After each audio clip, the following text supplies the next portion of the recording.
M'dzina la Tate ndi la Mwana ndi la Mzimu Woyera. Amen.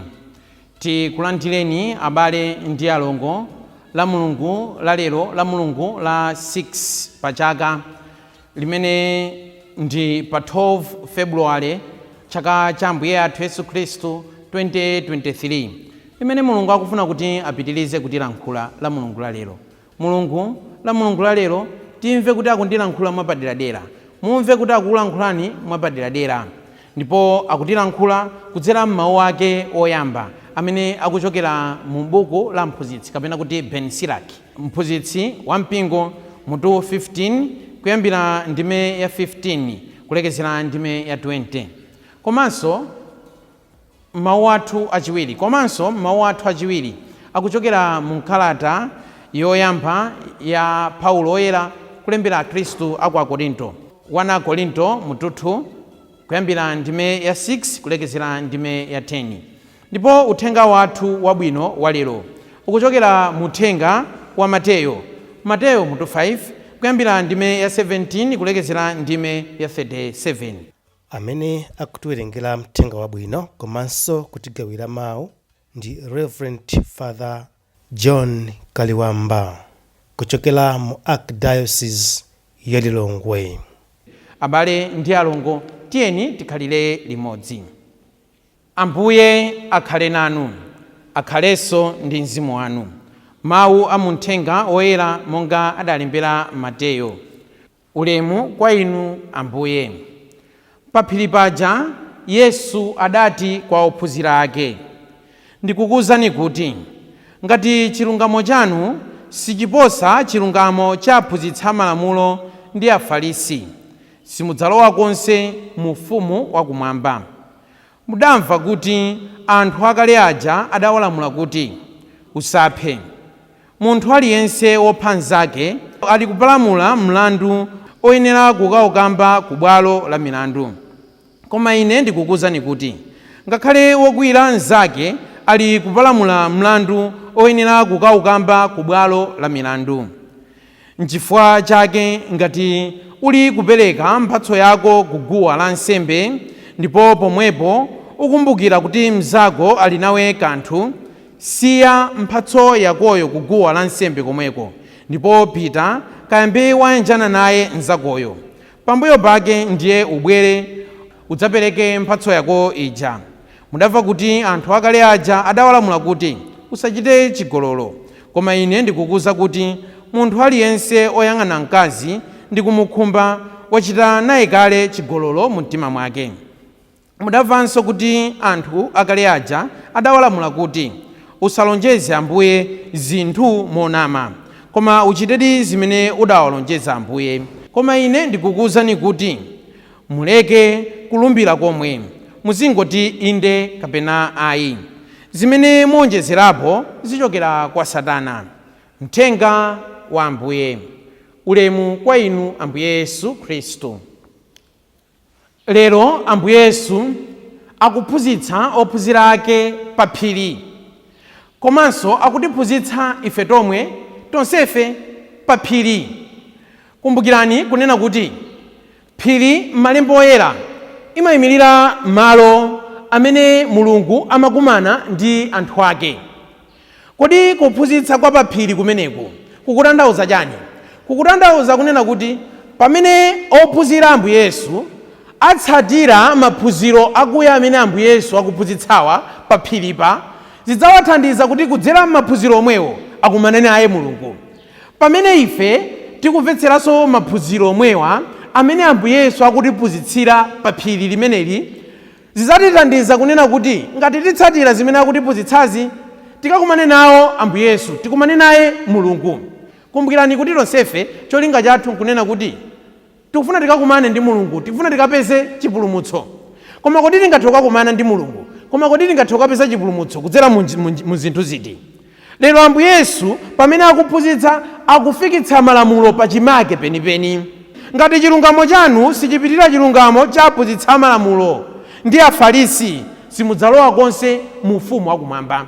Ndi muyeso otani umene inu mmagwiritsa ntchito? What is the yardstick that you are using in your priesthood?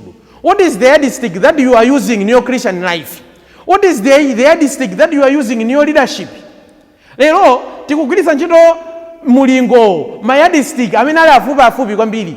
Mkristo nkumaziyeserera ndi nkunja nkumati ine tumayeserako mmasiyana ndi aja amene sapemphera aja. Lero Ambuye Yesu akutipempha kuti go beyond the Pharisaic yardstick.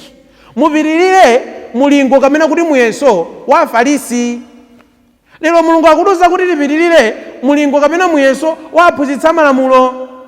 Iweyo ngati mtsogoleri nkukhala inetu ndikuyesetsa ndikusiyana ndi auje aja adalephera ndipo inu muyesetse kuti mudumphe kapena mupitirire muyeso wawo. Tili ndi miyeso tosiyanasiyana timene ife tikakhala timayenda nato nkumaona ngati tikuyesetsa. Ndiwe MP nkumaona ngati tikuyesetsa chifukwa cha muyeso wa MP wina amene adalephera kwanuwo, amene adadya ndalama kwanuwo. Kamuyeso kameneko nkakang'ono katayeni. Iwetu ndiwe wansembe nkumaziyesa pa mulingo wankati kumeni. Nkumona ngati haine wansembe ine ndimayesetsa ndimapita ku chalichi ndikusiyana ndi akati kumene amene kamuyeso kameneko katayeni. Kamuyeso kotsika, kamuyeso ka Farisi, kamuyeso ka aphunzitsa amalamulo kamene Ambuye akutipempha kuti tipitirire pa muyeso umenewo. Ndi muyeso otani umene inu mukugwiritsa? Nanga ndi muyeso otani umene ndikugwiritsa? Lero Ambuye Yesu akutipatsatu chimuyeso chachitali. Lero Ambuye Yesu akutipatsa muyeso umene waukulu ndi umene ati tidzigwiritsa ntchito nkumayenda nawo. Ndipo muyeso woyamba umene Ambuye Yesu akutipatsa ndi otere. Akuti mudamva kale kuti anthu akale aja adawalamula kuti usaphe. Ati mudamva kale zimenezi. Komatu ine ndikukuwuzani kunena kuti munthu wina aliyense amene akuyira anzake wamupha kale. Ndi angati amene inu mudapha. Many of us, we are serial killers today. Tidapha anthu gulu chifukwa kuti tidawagwira. Mkwiyotu ndi chinthu chimene iwe umakhala nacho posafuna kunena kuti mnzako mukhululukire. In short, atati wasowa ulibe naye filimu. Ndiye mkwiyo umenewo. In short, atati wafa kumaliro kwake sungapiteko kakapitako kwankokhala mwamwambo kuti angakugwira ufiti. Ndi Ambuye Yesu mulingono tsopano atipatsa utali. Tisamangoganiza zakupha kokha. Nkumanena kuti ine sindapheko ine ndine munthu wabwinobwino. And yet tanyamula zidani zambirimbiri. Ngati tusitidziwa tili mitima ya anthu adatinyamula mitima, adatigwira, adatitsekera mukachipinda mtimamo nkukhomaso kiwa ke nkutaya bankilikicho muchati nkapangira tili ana. Kuti sangatikhululukireso sadzatitulutsaso mu ndende zimenezo. Anthu otero apha kale. Inu ngati mmatero mwapha kale. Ine ngati ndimatero ndapha kale. Ambuye Yesu akutalikitsa mulingo wanu. Ambuye Yesu akutalikitsa mulingo wanga. Ndipo Ambuye Yesu akupitiriza kunena kuti ngati tizindikira kunena kuti tikupita pa guwa la nsembe, koma tili ndi chidani kwa anthu ena, kuli bwino tibwerere tikayanjane ndi anthu aja. God is not so much concerned with the gifts that we give him, but our nature or our disposition when we are giving him the gifts. Timakapereka mphatso zotili otani. Makapereka mphatso, makapereka buledi, chonse chakuli ndi chidani choti nchodula oposa buledi uja. Makapereka sugar, chonse chakuli ndi chidani quite expensive like a limousine. Quite expensive like a Mercedes Benz. Chonse chokapereka buledi pa guwa lake. Go back and reconcile. Kenaka Ambuye Yesu atipatsanso mulingo wina akunena kuti mudamva kale kuti anthu akale aja adawalamula kuti usachite chigololo. Koma ine ndikulamulani kunena kuti wina aliyense amene wamuyang'ana mkazi ndi kumukhumba wachita naye kale chigololo. Koma ndi pali ntchito. I don't know kunena kuti titachita chigololo ndi anthu angati. Lero Ambuye Yesu akunena kuti we should actually attain the soberness of our mind. Uchimo umachokera m'malingaliro, uchimo umachokera mu mtima. Zimene ife timachita timakhala kunotera zilingalira. Sakufuna ndi komwe kunena kuti ife tizikhala ndi nthawi olingalira zinthu zochimwa, zinthu zoyipa kumazilimbitsa mtima kuti asindakachite iyayi ndinangoganiza.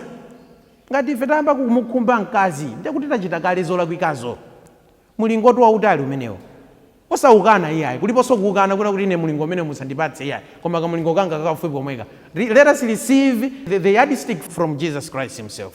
Kenaka mulingo wina akunena kuti munamva kale kuti anthu akale aja adawuza kuti usalonjeze Ambuye ndipo usalumbire. Anthu namachita kulumbiratu. Unena zoona iwe ndipo ndizoona cheke twa magazi mbeseni ndizoona zimene ndikunenazi.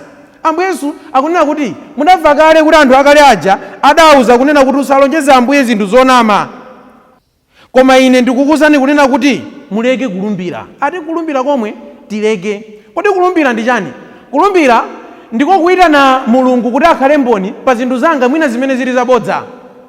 Kuti God is my witness. You are lying and then you are inviting God as your first and foremost witness. Akuti fere samavutikenso tikulumbira koma tizingochita. Anthu asatikhulupirire chifukwa chonena kuti talumbira koma tizingochita. Ati tizingoyanga kuti inde kapena kuti ayi. Zimene Ambuye akufuna kutiphunzitsa tikhale anthu ochita kwambiri. Kusiyana ndi kukhala anthu omangolankhula. Mukhale anthu ochita kwambiri. Kusiyana ndi kukhala anthu omangolankhula, omangolonjeza, omangolumbira. Zimene Ambuye Yesu akunenazi zikuoneka ngati kuti ndi zinthu zing'ono kwambiri. Ni machimo amene ali ang'ono kwambiri. Mwachitsanzo kulumbira, mwachitsanzo kuyang'ana mosilira. Akuoneka ngati ndi machimo ang'ono kwambiri. Komatu ndi zinthu zing'ono zimene zimatipha. Palitu kafukufuku umene unapangidwa umene umaonetsa kunena kuti njovu ati imapha anthu m'Malawi muno pachaka osapitirira 5. Mkango ati umapha anthu m'Malawi muno pachaka osapitirira 2. Kenaka kunena kuti udzudzu ati umapha anthu opitirira 300,000 pachaka koma ka udzudzu kakang'ono. Timachimo timene ife timachitato nkumaona ngati ting'ono. Ntima udzudzu timene ife tikutidelera koma tikutipha. Bwanji ife pozindikira zimenezi tizindikire kunena kuti bwanji titayane ndi machimo ang'ono potenga muyeso kulukulu. Ndipo muyeso waukuluwo utithandiza kunena kuti tizichita kufuna kwa Mulungu. Bwanji mwalo mumangolumbira lero tiyambe kuchita. Bwanji leronso tikamabwerera m'makwathumo titengetu mulingo wautali. Titenge mulingo wa Ambuye Yesu. Timulingo tonse timene tinali nato tifupi bwanji tisiye timeneto. Kuti ubwino wathu, kuti ubwino wanu, kuti ubwino wanga upitirire ubwino wa Afarisi komanso aphunzitsa malamulo. Amen.